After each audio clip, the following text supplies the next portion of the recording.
Okey, baik. Bismillahirrahmanirrahim. Assalamualaikum warahmatullahi wabarakatuh. Seterusnya saya akan tunjukkan panduan untuk bina satu aplikasi, satu sistem pengurusan peperiksaan dengan cara yang paling pantas. Okey, kita akan abaikan untuk prompt.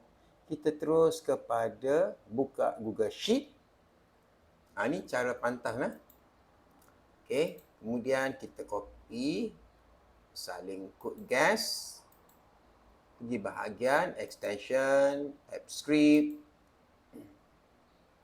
Walaupun pantas tapi dah advance lah, dah pro. Okay, paste, kemudian save. Deploy, deployment.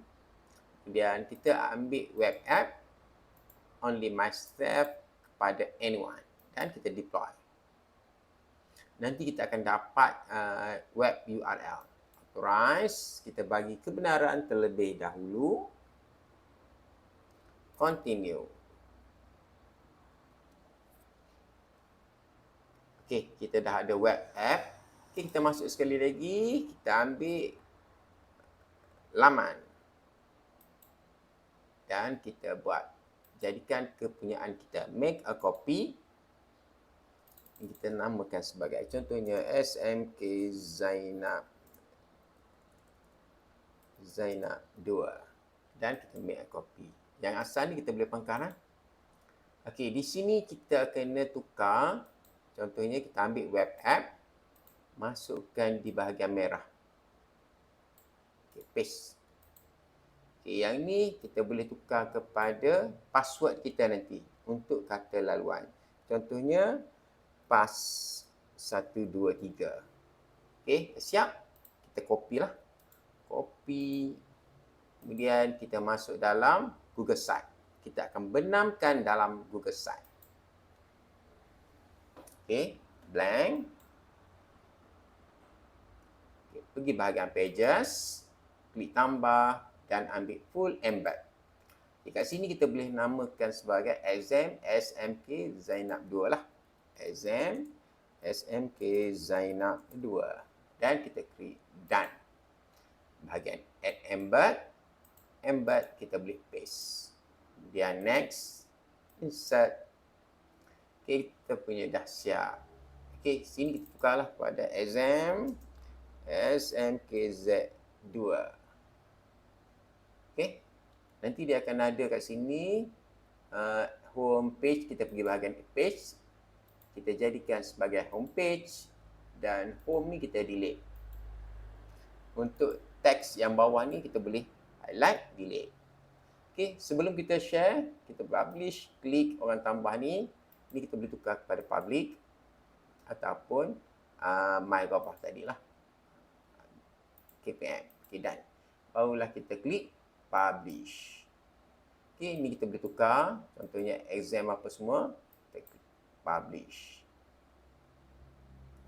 Okay, kita boleh view publish. Yang lain, dia dah sync dengan spreadsheet kita bila kita upload. Contoh ni contoh, kita nak tukar nama, pergi bahagian log masuk, PAS 123 yang kita guna tadi. Okay, kita boleh pergi bahagian tetapan, tukar nama sekolah.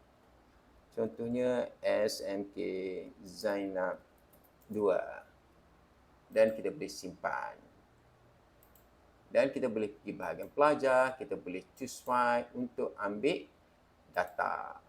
Nak tarik data murid. Okey, simpan. Jadi kat sini kita boleh buat kemasukan data lah. Pilih tingkatan berapa. Contohnya tingkatan 4. Kemudian kelas T4, subjek apa. Refresh. Dia tak baca lagi. Tapi data tersebut dah dihantarlah. Ketetapan dan semua ke sheet kita dah bergerak. Okay, contohnya bila masuk markah, pilih kelas, tingkatan 4, 4 dedikasi, nak semua subjek ataupun subjek tertentu sahaja. Kita boleh masukkanlah data tersebut. Kemudian simpan. Dan data-data ni akan dihantar ke spreadsheet kita ni. Ni dah masuk data. Okey, sekian untuk yang ni adalah kita panggil simple. Cara simple macam mana kita nak masukkan, nak bina sistem aplikasi ataupun aplikasi peperiksaan Pro.